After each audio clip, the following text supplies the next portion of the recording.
Now we're going to look at the 2-channel window curtain controller. This is a module to control 2-wire curtain motors. To configure this module, double-click the model name. The information on the screen has some different features. First of all, we have 1 forward, 1 backward, 2 forward and 2 backward. These represent the opening and the closing of the curtains or the blinds, the projector screen or other motor device. Start by putting the name. For example, main curtain.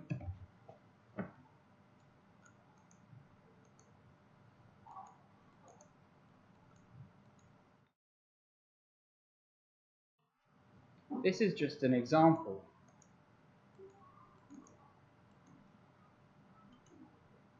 And press save. When you press the test button,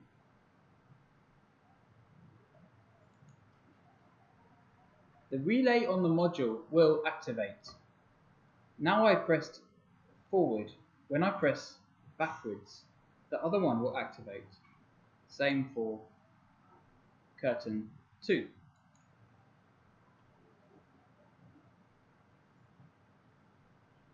When you connect your blind or curtain, you should measure the time it takes to fully open and fully close. If, for example, it takes 13 seconds to fully open, then you should put 14 seconds inside the duration. Now, when you press forward or backwards, or otherwise known as open or close, it will remain active for 14 seconds. This will allow it to fully open or close, and then the power will be switched off, maintaining safety. If you want to have a delay before the curtain or the blind starts to open, then you can put that here. This is minutes, seconds and tenths of a second. If you want to have a delay for when it stops moving, then you can put it here. The operation of this is quite basic and simple, but there are some more advanced features. First of all, I'm going to show you how to program 2 buttons to control this main curtain for open and close. First, I will close the module and remember the subnet and device ID, subnet 1, device 6. Then I will open up the DLP keypad and open up page number 1. I would like to use button 1 and 2 to open and close the curtain.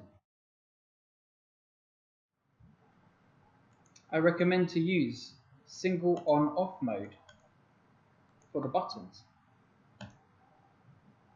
Always press save. Now let's go to button ID 1. Press the target setting and enter the subnet and device ID of the curtain module. Now select curtain switch. We have the option of 1 or 2. We are using number 1. Let's select open and save. Now let's make a shortcut. Right click and copy. As you can see, we can select button 2 from this shortcut. This is close. Right click and paste and change the status to close. You may notice there are some percentages. This is for HDL curtain and blind modules and does not apply to this module, where you just use open, close and stop. Hit save. We now have programmed button 1 and button 2 to open and close the curtain. Let's try to press the button.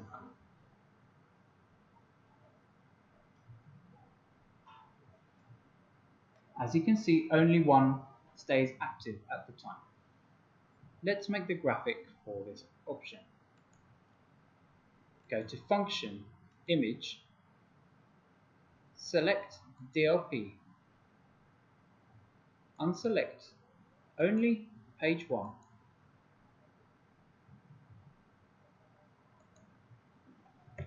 and make some labels.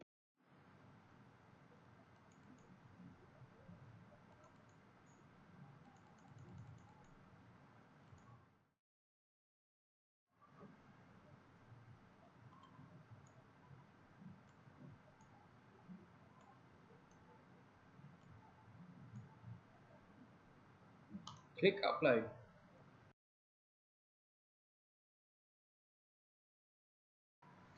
Now we have some nice graphics on the DLP to show the curtain opening and closing. If you want to stop the curtain where it is, you can press it again. For example, close, and again it will stop. That's because the button is a single on-off. Let's have a look at some more features in the curtain module. Double click on the module. As you can see, you have two outputs. If you want to control the second curtain or blind, you should choose channel 2 open and channel 2 closed. Some blinds have louvers, for example Venetian blinds, and require a momentary on and off setting to alter the position. These settings can be set on the right hand side. To control these, you should use channel 3 and channel 4 in your button. That will create a momentary setting for the curtains and the blinds. For the other options, please contact HDL Technical for a detailed explanation. That is the end of the 2-channel curtain motor. Thank you for your time and look forward to the next module.